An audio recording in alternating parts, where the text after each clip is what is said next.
Shabbat Shalom, everyone. It's so great to be back home. So, first, I want to think about what does it mean to be a Jewish leader? And when is it sometimes all right and necessary to question the process by which decisions are made? So, at the end of this week's Parsha, Behalot Techa, it's a mouthful, we see a challenge to Moses' leadership. So previously in the Torah, we learned that Moses is not a natural leader. He struggles with public speaking, and no matter how many miracles Moses and God facilitate, the Israelites never stop complaining. But in this week's Parsha, the criticism isn't just from the crowd of Israelites, it comes from closer to home.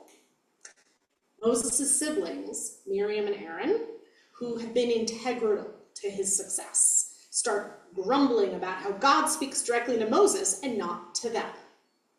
To go even further, they start speaking out against Moses' Cushite wife, someone who's from outside the tribe.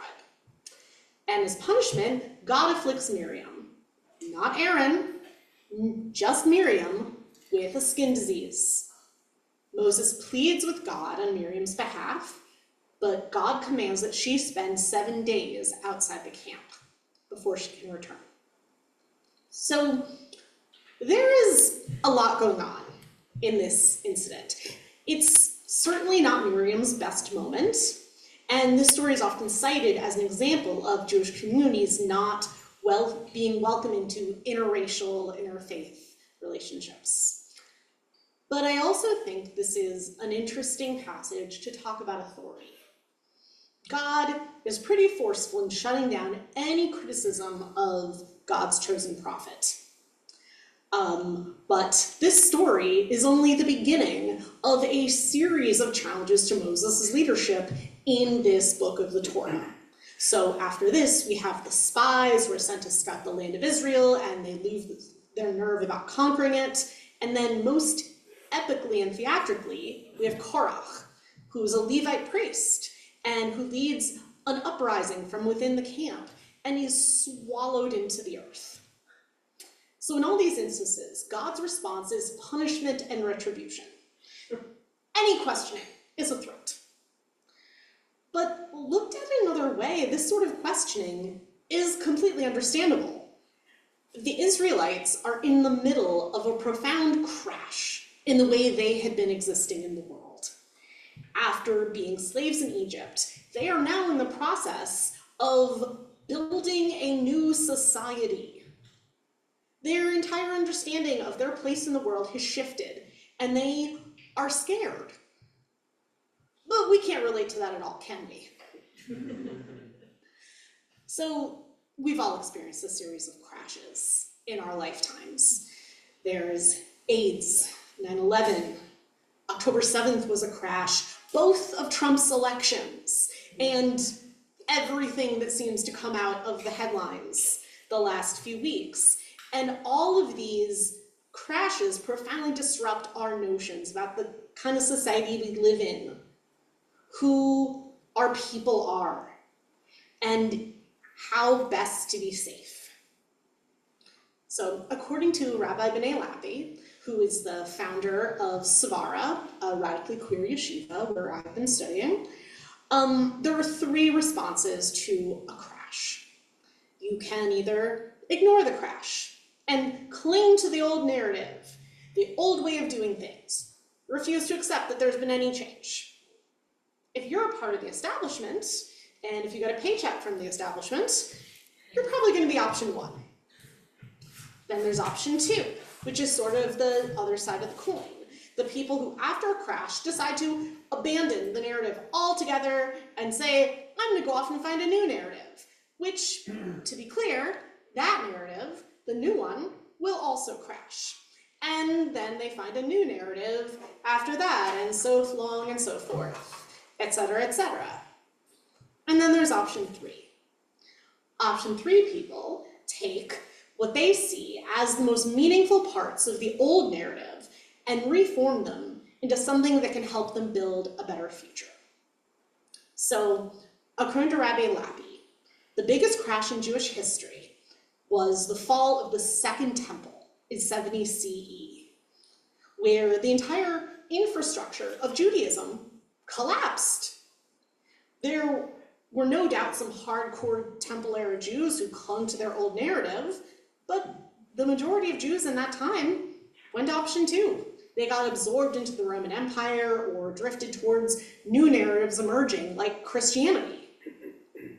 And then you have the option 3 people. The people who would eventually become the Talmudic rabbis, who spent the next several hundred years wrestling with the tradition they inherited and reforming it into something that could be flexible and resilient enough to survive into the future and build what we now know as halakha, as Jewish law. And that wrestling, the first layer of the rabbis who wrote what we call the Mishnah, and then the next layer, the Gemara, and all of the commentators after that over the next several hundred years, takes them down these profound and mundane and strange rabbit holes of Jewish tradition that covers everything from kosher laws to marriage contracts to dream interpretation to what kinds of materials are appropriate to use as candle wicks and how to protect yourself from bathroom demons. And what's also really important to understand about the rabbis who were really first developing what would become the Talmud is that these insights weren't coming from the people who were the center of the power structure of Temple Judaism.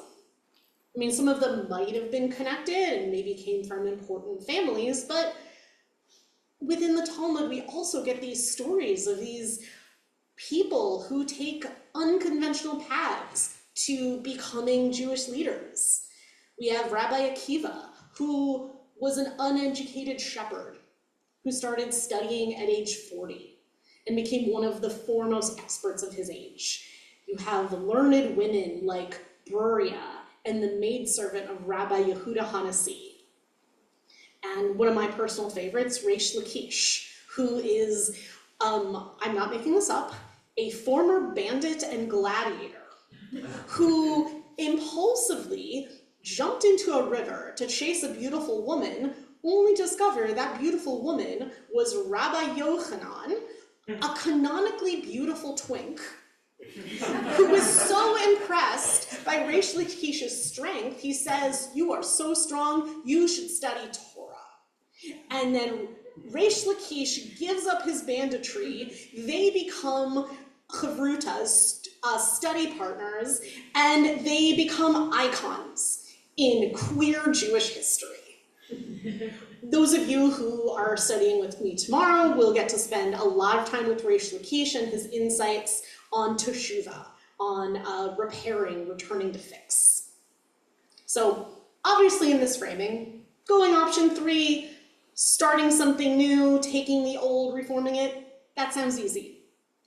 But truly, it takes a lot of courage and resilience to grapple with an old narrative. In this case, a religious tradition that may have caused us and people we care about harm and pain. To look at it, look at the rough edges, and decide that it's worth saving. Going option 3 requires us to commit to being Gemirna, committing to owning the tradition. Even parts of the tradition that maybe aren't so great. Just like there are times when the rabbis of the Talmud question Torah passages that clash with their values and lived experience, there's a lot in the Talmud that reading is super uncomfortable, especially many sections on public execution and regulating the bodies of women and those who don't conform to gender norms. But the Talmud doesn't ask us to take it at face value. Rather than a series of commands and edicts, it's a series of arguments of interrogations, a kind of ancient Reddit thread that invites us to add our voices to the conversation. In the study of Gemara, we also see the ways the rabbis use their knowledge to cultivate svara, which is informed moral intuition to push back against what has come before.